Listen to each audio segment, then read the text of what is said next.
Hello, sportsmen. Hey, we are here at the Wolohan's Lumber Store here in Charlotte. I mean, look at all these great things being built around here. We have some things to show you that Matt made that we are going to actually use in our TV features. We have some things on grouse hunting. Oh, we have a recipe. Anybody hungry?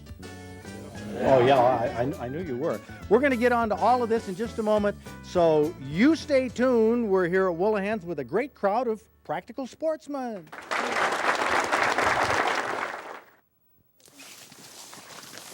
There you go. I shouldn't. Come on, Bing. Come on, Bing. Yep, section here. Well, this is grouse and woodcock cover. Better than average cover. Nice and thick with small, 5 to 10-year-old aspens. But there's so many stems in here that when a hunter shoots at a flying bird, there's a good chance that most of the shotgun pellets will end up in trees.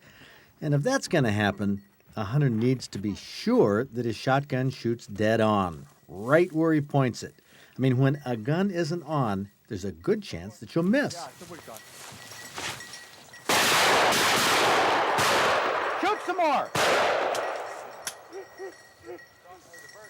Now that was an expensive bird. Whoa! 3 hunters miss. The dog is disappointed, nothing to retrieve. The hunters usually come up with a string of excuses for missing, but is it always the hunter's fault?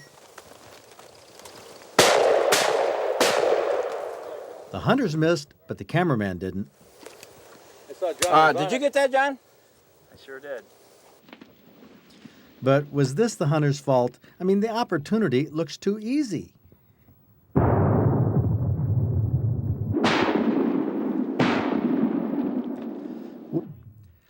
Woodcock don't move fast. The shot was almost straight away. Check this out. A clear opportunity, but what if the gun isn't putting the shot exactly where the hunter thinks it is? Now, that could be the reason for a miss.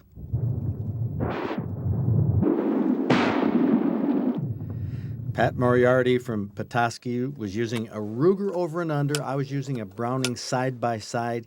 Any chance that these somewhat expensive barrels, 4 of them we have right here, were actually shooting in 4 different directions? Hey, don't look at me like I'm the only guy who's ever missed. Huh? You guys have. Yeah, I've been there. And has it ever been your gun's fault? Occasionally. I mean, do you think that it's possible with those high-powered guns that the barrels are like shooting in different directions and not where they're supposed to? Sure. You do? Have you ever gotten a new gun and it just didn't get them like the old one did? So you think it might be at a different point of impact? Most definitely. Have you ever checked your guns for that? Oh, I blame it on my gun all the time. But have you ever checked? No. Oh, I have. You have? And it's made a difference. Most Okay. definitely. Okay, well, good. Now, we decided to check, too, but we needed a bench rest to check. You know, something we could take out in the field. Found this in a magazine, an old Outdoor Life magazine. They wanted $8 for the plans. Who do we call to figure out how to crack plans like this? Any idea? Call on yourself. Matt, that's it. Matt Radzalowski, our practical craftsman.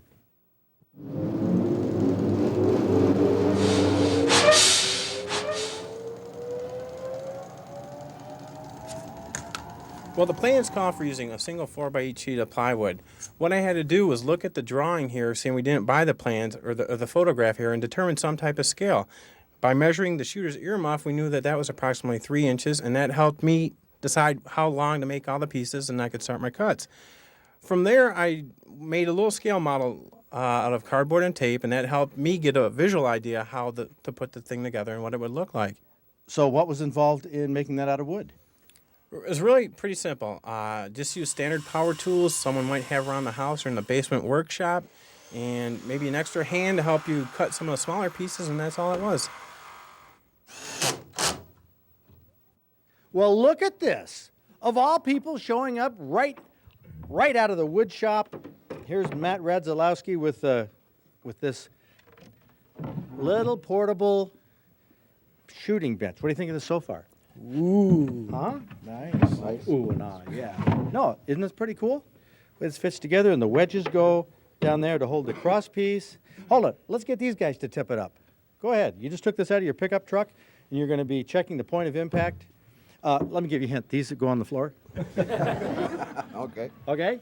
You been around wood before? Not much. Well, try this out. You have been around guns before. Oh, yeah. Sit down there and tell me what you think about this as a portable shooting bench.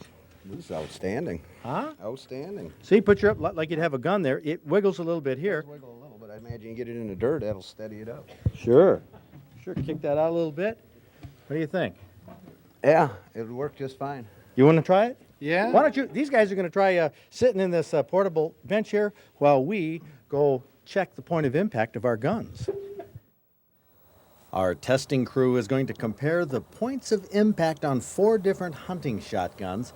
The technical advisors are Dick Archer, who's a gunsmith in Langsburg, and Tim Farragon, who's broken his share of clay targets and got his share of birds over the years.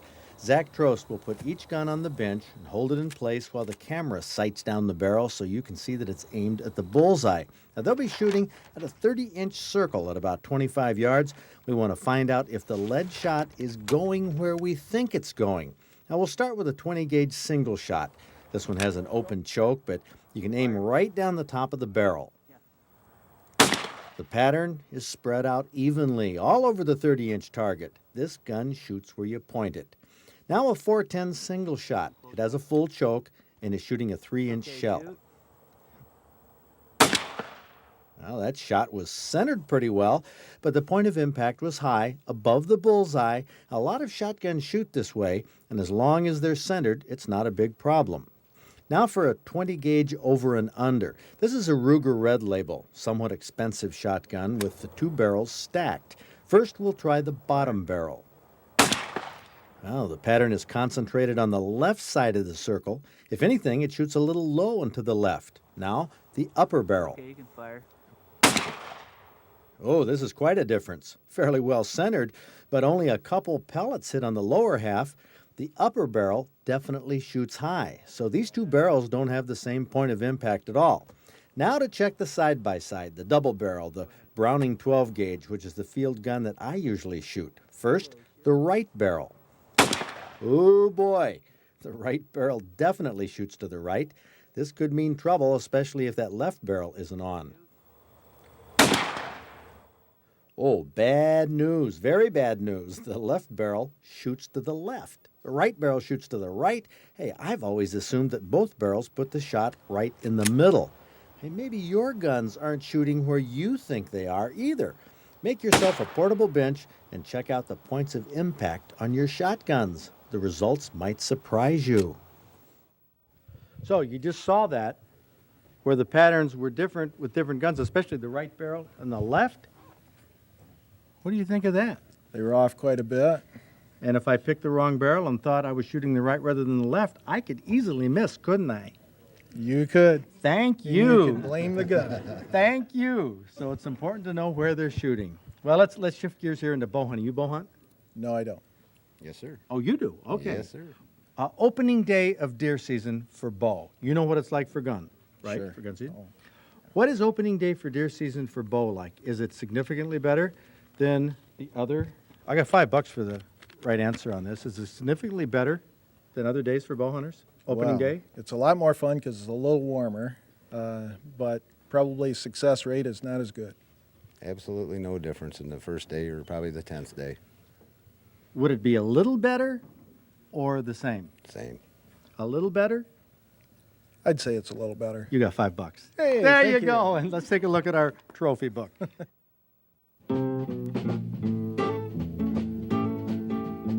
This opening day 9-point was taken in Alcona County by Fred Lucy from East Point. It had an 18¼ inch spread and came into Fred's bait pile at 6:40 p.m. But how many other bow hunters got trophies on opening day last year? Well, we have a graph in this year's trophy book that charts last year's success each day through the season. On October 1st last year, only 4 trophy bucks were taken. The UP didn't report any for the entire month of October. The Northern Lower reported 1 trophy on opening day, 2 on the second day, and Southern Michigan produced 3 trophy bucks on opening day. Now, what times were these bucks taken? Well, none at daylight, 1 at 9 a.m., 1 at 11, then 5 and 6. Now, here's a buck from the second day last year. 15-year-old Ben Buchanan from Bay City got it in Roscommon County, 7 o'clock in the evening, a 10-point buck with a 19-inch spread. One of the 2 big bucks taken the second day of bow season last year. There you go, young man. You know what's in here? Can you see anything in here? It looks like, I don't know. I thought you might have that reaction. What we have here is venison with pickles. How's that sound?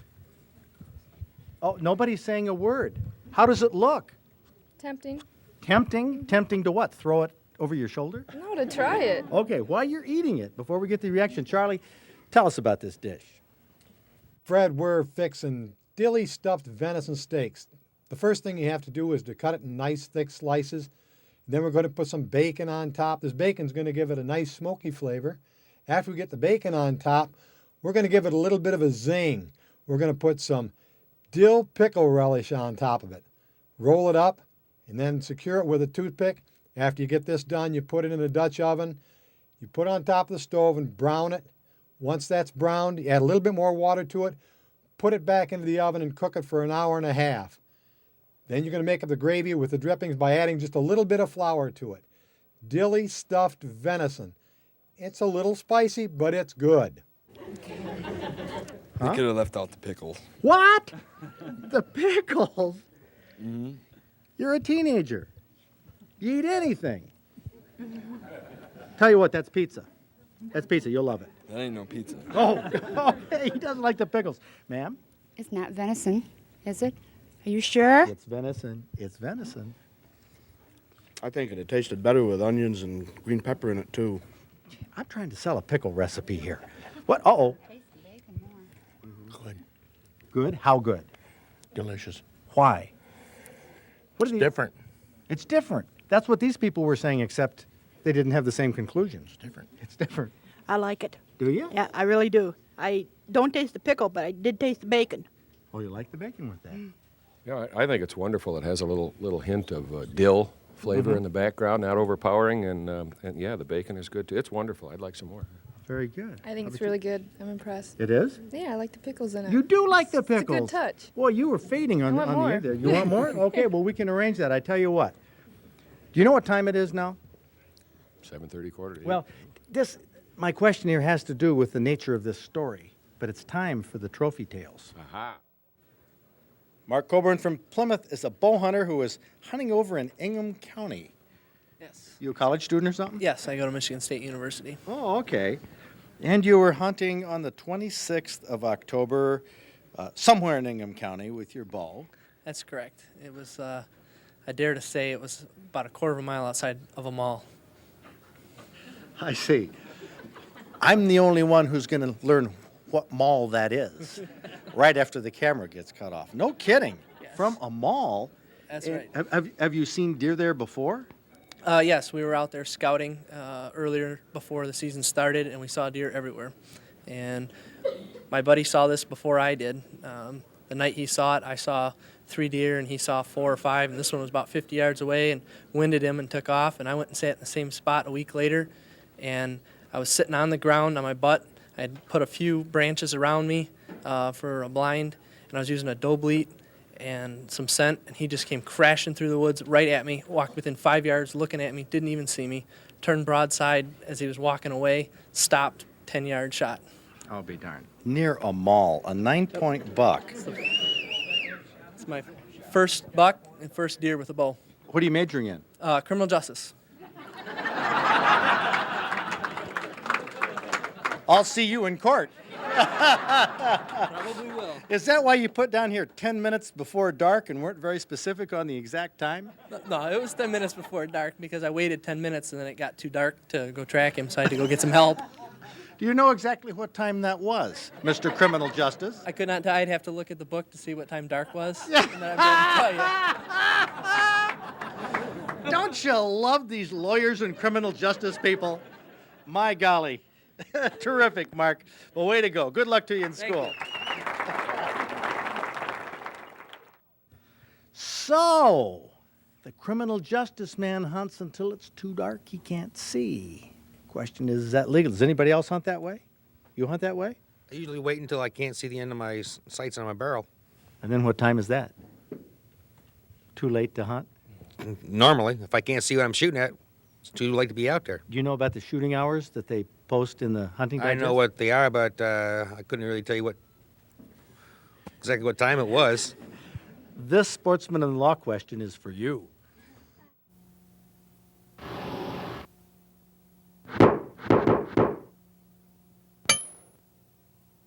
Here's our bow hunter, fully licensed and totally legal, heading out to a stand the afternoon of opening day. Now, he's allowed to hunt, according to Michigan law, no later than 1/2 hour after legal sunset. And he's been looking forward to this day all year. Now, because sunset changes a minute or so each day, the DNR publishes a chart in the hunting guide that lists 1/2 hour after legal sunset in 4 zones. Well, for Zone A, the eastern part of the state, the times are accurate. For Zone B to the west, you add 8 minutes, add 16 minutes for Zone C, and 24 minutes for Zone D. Okay, opening day, legal sunset is at 7:46 p.m. Now, our hunter is in Eaton County, that's Zone B, so he adds 8 minutes. Now, he can hunt until 7:54 p.m. Here's the question of law. What if his watch lost a few minutes and isn't exactly on time, and he shoots a deer at 7:52 on his watch, which is actually 7:56, 2 minutes after legal hunting hours closed? Should a conservation officer write him a ticket for illegally shooting a deer 2 minutes after legal shooting hours when his problem was an inaccurate watch? So how many of you say, write the ticket? Right, so we do have some ticket writers here. How many would say don't write the ticket? Okay, overwhelmingly, don't write the ticket. We have a couple guys here who represent the plaintiff and represent the defendant. You say write the ticket, Write the ticket. And you say no. Don't write the ticket. Why not? Because the hunter's watch says 2 minutes prior to hunting hours closing. Yeah, his watch was wrong. That's beside the point. He didn't know the watch was wrong. How's he know it was losing time over so many days or whatever?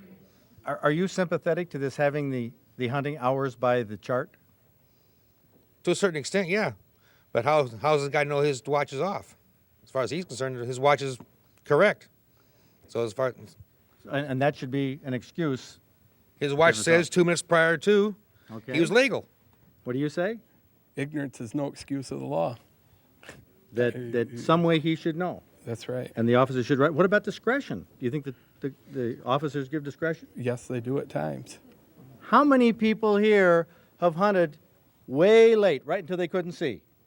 Oh, yeah, look at that.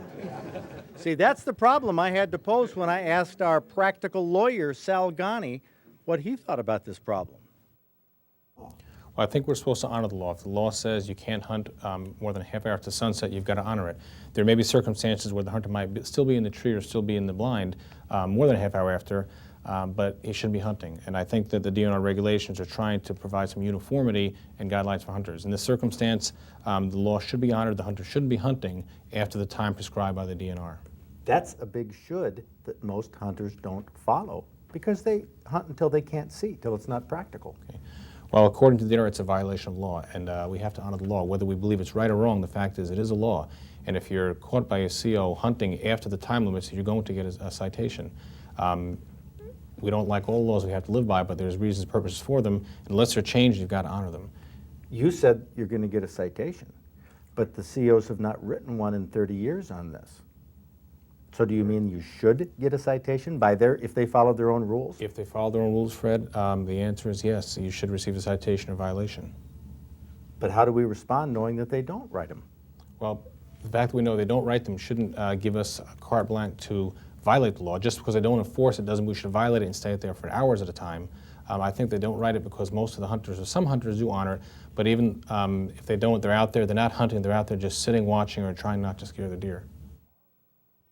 So all of these hunters out here are wondering, how in the heck can they have a law on the books when it's not really being enforced? Of course, our practical lawyer, Sal, has to say we're supposed to obey the law, right? Right. Okay, you're a mom. I'm a mom. Sometimes you have to just say, that's the law, that's how it is in this house, and you got to obey it. Right, and I'm also a property owner. Okay. And I also have hunting on my property. Mm-hmm. And the situation is if they allow 2 minutes, then somebody's going to do it 10 minutes. They're going to do it 20 minutes. and I think it ought to be enforced. It's the law, and every hunter, everybody should follow the law. There's nothing wrong with that. It's Okay. only right. It's Okay. sportsmanship. It's good hunting. And if the law was changed, though, that would be okay, too, huh? What do you mean? Change to what? Changed to until you couldn't see, until it was too dark? If that was the law, then it would be all right. But then there'd be a discrepancy, too. When can you not see? Everybody's got different vision. Have you been to law school? No, I haven't. I'm a mother. You're a mother. That's enough. Okay, well, that's very good. Well, I'll tell you what, these are all excellent points, and you have some excellent points there, too, about this. Let's kind of change pace. We'll pick up on questions of law again next week, but let's change pace with this home video, great home video about some big bucks. I said bucks, and now you're saying bull. Hey, what makes you think they're not deer? Can you see a bull in there? Well, they've got white tails. They're grazing. Okay, they're Herefords. But what's in the woods, between the trees? Those are wild turkeys. Michael Black from Clinton Township taped these critters while he was waiting for these critters.